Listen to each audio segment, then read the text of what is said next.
نہیں، میرا خیال ہے فریہ کی اصل بات یہ ہے کہ یہاں پہ پروگرام مولانا عبدالعزیز صاحب نے جیسے گفتگو کی ہے بڑی تفصیلاً، اور میرا مولانا عبداللہ صاحب جو تھے ان کے ساتھ بھی میری ملاقات تھی، اور میں نے ان کی امامت میں یہاں جمعہ بھی ادا کیا تھا، اور میرا بڑا ذاتی مولانا صاحب کے لیے احترام ہے.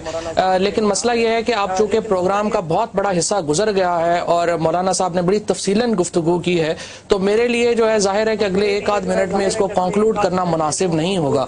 تو میں یہ سمجھتا ہوں کہ آج آپ کو پروگرام کر لینا چاہیے مولانا صاحب کا اور ام حسان صاحبہ کا، اور اس کے بعد پھر میں بھی اگر آپ پسند کریں گے تو اس کے اوپر جو ہے وہ میرا جواب تفصیلاً کے لیے آپ کوئی اور پروگرام کر لیں گے، کیونکہ ابھی وقت فواد آپ جواب دے سکتے ہیں، ہم سن رہے ہیں آپ کو یہاں پر جو آپ نہیں، وقت ہو نہیں نہ سکتا.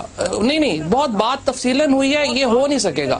تو میرا خیال ہے کہ یہ اس میں آج میں معذرت کر لوں گا، اور پھر اگلی دفعہ جب بھی آپ کہیں گی تو اس کو کر لیں گے، کیونکہ وقت نہیں ہوگا آپ کے پاس. آپ کل میرے ساتھ پروگرام میں آئیں گے، میں آپ کو مولانا صاحب کے انٹرویو کی کلپس چلاتی جاؤں گی، آپ ان کے جواب دیں گے؟ میں ضرور مولانا صاحب کے ہر بات کا جواب.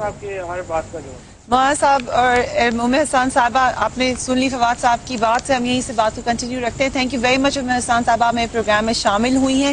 آپ نے آپ کی طبیعت بھی تھوڑی سی ناساز ہے، اس کے باوجود آپ میرے ساتھ ہیں، بہت بہت شکریہ. مولانا صاحب سے تو ہم نے باتیں سن لی تھیں، آپ کیا اب کہنا چاہتی ہیں 3 سال کے بعد ان واقعات کے؟ 3 سال کے بعد میرے نزدیک یہ 3 سال کا عرصہ ایسے ہی ہے جیسے ایک لمحہ جس پہ قیامت صغریٰ گزری ہو، تو وہ گزر چکنے کے بعد بھی اپنا اثر اسی طرح باقی رکھتی ہے. میں جس جگہ بیٹھی ہوں اس جگہ پیچھے میرا گھر تھا، میرے سسرال والا میرے ساس کا گھر تھا، میرے دیور کا گھر تھا، اس جگہ پیچھے مدرسہ تھا، وہاں پر پیچھے اتنی بڑی مدرسے میں بلڈنگ تھی، 4,500 بچیاں تھیں. آپ سوچ سکتی ہیں کہ اس جگہ بیٹھ کر میں یہاں اس وقت کیا سوچ رہی ہوں کہ وہ لوگ کون تھے، وہ دہشت گرد کہلانے کے مستحق ہیں یا ہم دہشت گرد کہلانے کے مستحق ہیں، اور دہشت گرد کی تعریف کیا ہے. کیا صرف اسلام کا نام لینے والے یا اسلام کے تحفظ کی بات کرنے والے یا اسلام کی خاطر چند اقدامات کرنے والے لوگ اتنے بڑے مجرم ہیں کہ تاریخ میں کبھی بھی انہیں معاف نہیں کیا جا سکتا.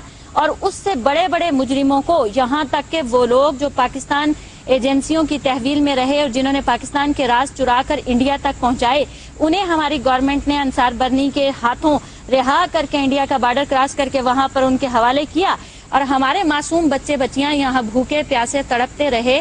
ابھی آپ نے کہا کہ میری طبیعت خراب ہے، حقیقتاً یہ دن میرے لیے بہت مشکل ہوتے ہیں. مجھے ایک لمحہ نہیں بھولتا کہ کس طریقے سے فائرنگ کی جا رہی تھی، کس طریقے سے اعلانات کیے جا رہے تھے، کس طریقے سے میرے بچوں کی لاشیں گر رہی تھیں، کس طریقے سے ہم بے یار و مددگار کھڑے تھے. ہمارے پاس دوائیاں نہیں تھیں، ہمارے پاس پینے کے لیے پانی نہیں تھا، ہماری بجلی کاٹی جا چکی تھی، اور ہمارے پاس خوراک کے کوئی ذرائع نہیں تھے. باہر سے اگر کوئی ہمیں خوراک دینے کی کوشش کرتا تھا، یہ نام نہاد پڑھے لکھے دانشور اپنے آپ کو عقل کے ٹھیکیدار سمجھنے والے حضرات ان معصوم بچے بچیوں کو دہشت گرد قرار دے کے ان کا کھانا پینا بھی روک رہے تھے. تو اس وقت میری ذہنی کیفیت کیا ہوگی آپ بہت اچھی طرح سمجھ سکتی ہیں.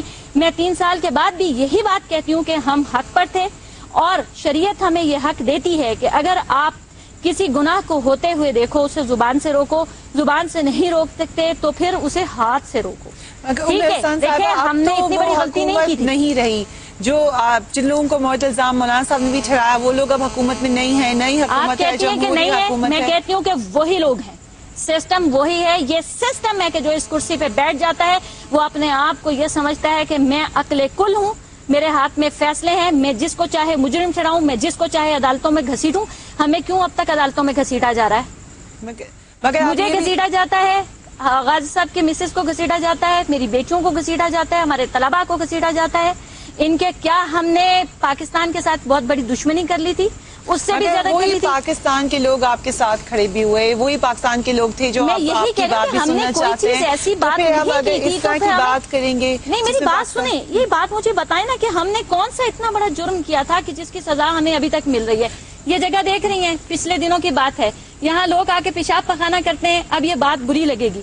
ہم نے کتنی مرتبہ گورنمنٹ سے ریکویسٹ کی تھی کہ جی دیکھیں اس پہ خاردار تاریں لگا دیں. اب آپ کو لگی ہوئی نظر آ رہی ہیں. ہمارے بچوں نے آ کر یہاں خاردار تار لگانے کی کوشش کی تو آپ پارا تھانے کی پولیس آ گئی کہ جی جامعہ افسا کی جگہ پر قبضہ ہو رہا ہے. جو جگہ ہمیں عدالت دے چکی ہے وہ ہماری ہے. عدالت میں جسٹس نواز عباسی صاحب نے ہمارے نام یہ جگہ کی ہے. ہمیں اس جگہ پر ایک اینٹ لگانے کی اجازت نہیں ہے. کیوں؟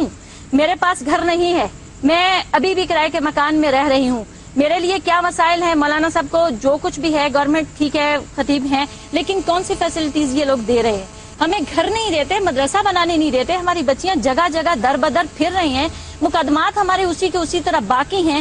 اگر کسی پیشی میں نہیں جاتے تو پھر ہمیں اطلاع مل جاتی ہے جی آپ اس پیشی پہ کیوں نہیں گئے. ابھی تک کتنے مقدمات ہیں آپ کے اوپر؟ میرے اوپر 20 کے قریب ہیں تقریباً. اور کون کون سے مقدمات ہیں یہ؟ بہت سارے ہیں، ان میں سے ایک مشہور و معروف رینجرز قتل کیس ہے.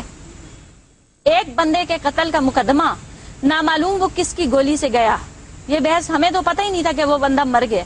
میرے پر بھی ہے، غازی صاحب پر بھی تھا، مولانا صاحب پر بھی ہے، میری بیٹیوں پر بھی ہے، مدرسے کے طلباء پر بھی ہے، مدرسے کے اساتذہ پر بھی ہے. ایک بندے کے جو ہمارے بچے مرے وہ ان کی کوئی قیمت نہیں تھی.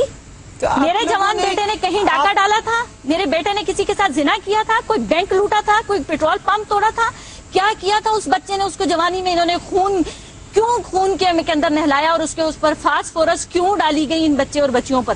یہ جنا والے جو جنا کے خوشنود صاحب ہیں، انہوں نے 2 سال پہلے پوری تصویریں چھاپی تھی وہ جن بچے اور بچیوں کے اوپر فاسفورس ڈالا گیا تھا. یہ کہاں کی انسانیت ہے؟ ہمیں یہ کہتے ہیں کہ پتھر کے دور میں